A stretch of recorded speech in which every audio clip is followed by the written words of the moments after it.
السلام علیکم ورحمۃ اللہ وبرکاتہ۔ پیارے بھائیوں، میں آپ کو ایک بہت عظیم گفٹ اور تحفہ دینا چاہتا ہوں، اور یہ کوئی دنیا کا گفٹ نہیں ہے، یہ گفٹ ربانی ہے اور محمد صلی اللہ علیہ وآلہ وسلم کی طرف سے امت کو دیا گیا ہے، اور وہ کیا ہے؟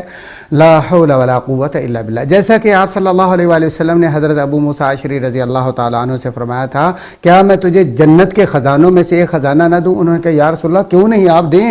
تو آپ نے فرمایا پھر پڑھیں لا حول ولا قوت الا باللہ۔ پیارے بھائیوں، یہ انسان کو دنیا اور آخرت کی سعادت سے مالا مال کر دیتا ہے۔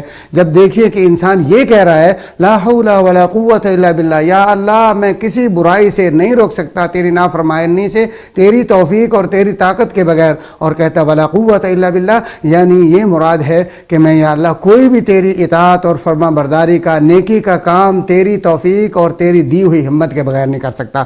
تو گویا کہ تم نے اپنی زندگی کا ہر معاملہ دن رات شب و روز اللہ کے سپرد کر دیا ہے۔